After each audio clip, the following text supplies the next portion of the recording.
All right, we're live. I'm going to turn off one light, turn on another. Maybe that'll be better. Let's see. Ooh, that's not, let me see. I turn this one on. No, that's not good. Let me try another one. No, that's not good. All right, we'll stick with that one. I've got the camera placed so it's not directly underneath the light. Let's see if I could get it a little better situated.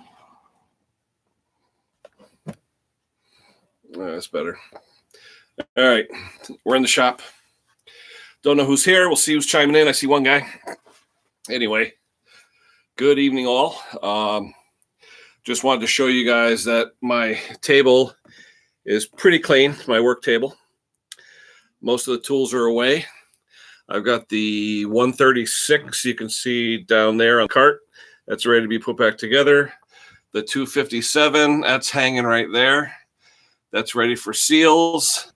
I've got a few more things to work on. I got this Tecumseh here that I wanted to talk about tonight and a couple other things.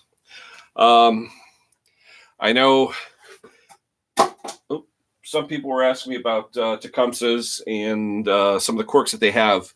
And one of the quirks that Tecumsehs have is the governors. The governor system in a Tecumseh, it's basically a governor gear. There you go, governor gear on a shaft. Here's a shaft. But the problem is they have it pressed fit into the oil base, which is this thing, okay?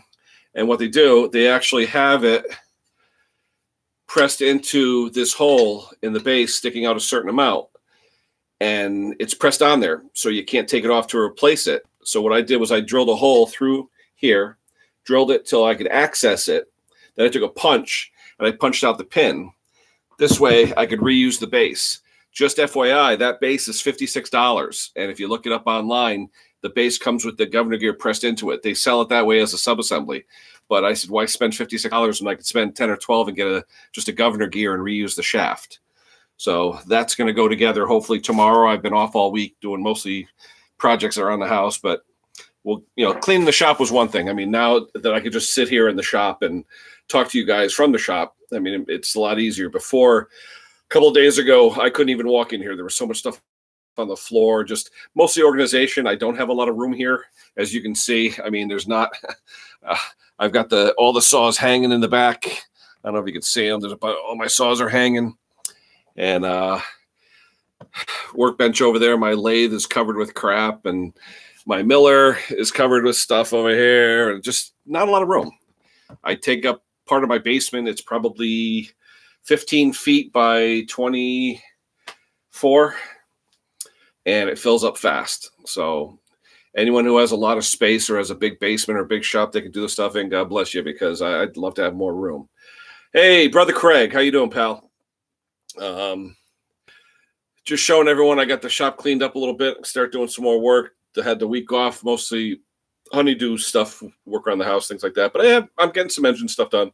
People are calling because it's leaf season. It's, wood season, stuff like that. So everybody's asking me what to do. I don't know if you just saw what I was talking about, Craig, about the governor on Tecumseh, where they want you to buy the whole oil base because it has a pressed-in governor shaft and gear. I'm not going to do that. So I drilled through the back, knocked it out, and just bought the governor gear, and I'm going to do it that way. Save myself $50. But anyway, you still waiting on parts on that SH56 or 55, whatever it is?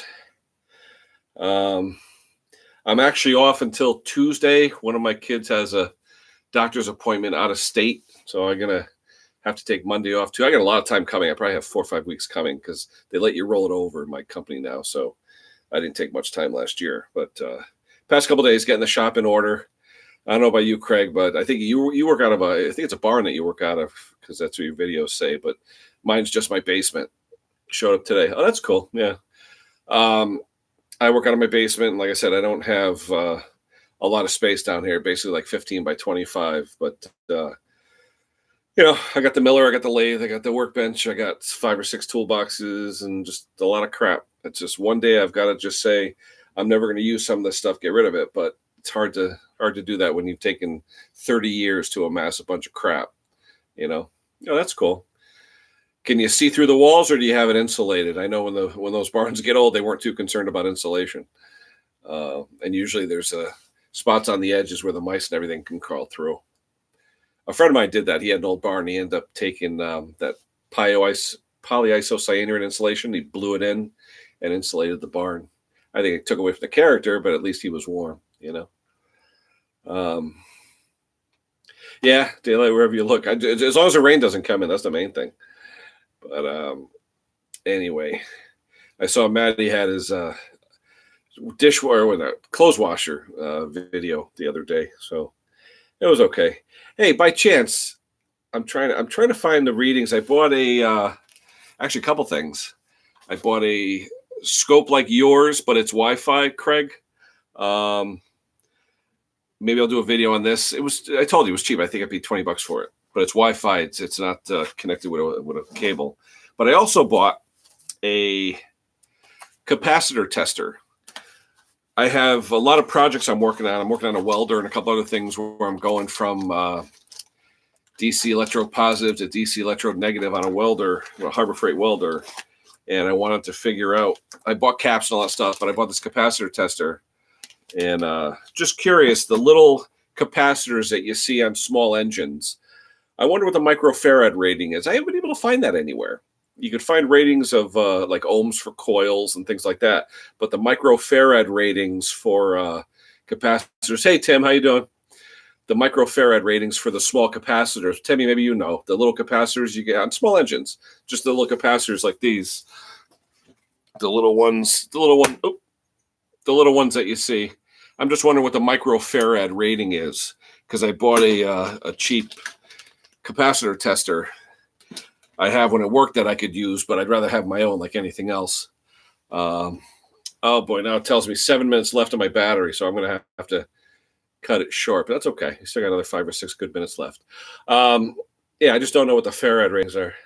Yeah, I got to look it up. I have tons of manuals on this stuff, but nothing states what the microfarad rating should be for these caps. So how do you test them?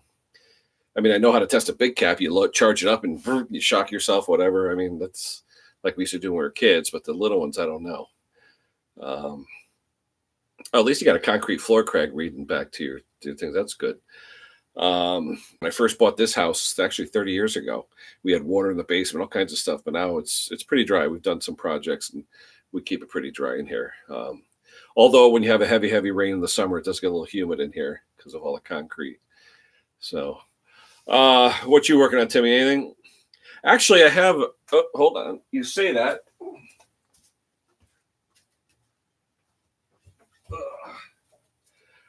I have an old 1970 whatever Briggs manual. I wonder if it says anything.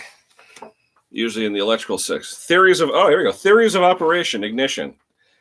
It says condenser, but I don't think it gives you the, it gives you the voltage out of the coil and all that stuff, but I don't think it tells you what the microfarad rating is on the condenser. It shows the condenser, shows it in the, it shows how the current goes through it, so the points will last. Curious. It's got all the theory on ignition and all that, but here we go. Hey, good call, Tim. 0.16 to 0.24 microfarad. Good call. So I'm going to take out my capacitor tester and we'll christen it tonight. Good call. All right. Let's see. Good call, Timmy. Good you're on. All right, let me open this sucker up. Willie, how you doing, pal? Good evening. I just bought a capacitor tester, Harbor Freight, Amazon, cheapo, but I had a bunch of old capacitors that I wanted to test, and I didn't know what the microfarad rating was. So my good friend Tim Freeman over there from Georgia said, look in an old Briggs manual. And sure as heck, I had an old 40-year-old Briggs manual, and it states it. So, and it looks like it's pretty cool. They're actually hand drawings, Tim. All the drawings in that service manual are hand drawn. All right, let's see what we got here. Now, chances are, I see a spot for battery, and it probably needs one. Let's see. If I put it on 2 micro, let me see. 0.16 to 0.24. So I'll put it on 2 microfarad. I think I have to put a battery in it though, isn't it?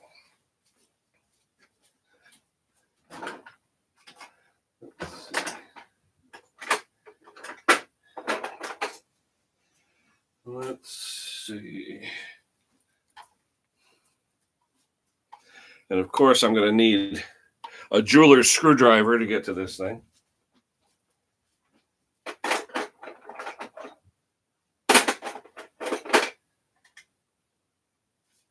No, I got one. Let's see what we got. So what else is everybody up to out there?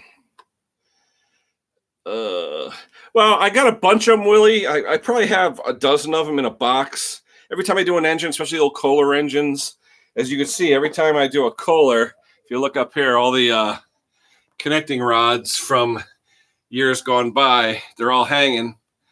Connecting rods and pistons. I probably have 40 or 50 of them hanging from the rafters because you never know. Sometimes the pistons and connecting rods are still good, and I've used them in rebuilds. So, but you have some customers that want everything new, so I'll give it to them. I don't care. But if the connecting rod and the piston isn't scored or anything, I'll keep it. Have them hanging. I've used them in the past. People have come to me asking me for a used one. $5, take it. So no big deal. All right, let's see what this cover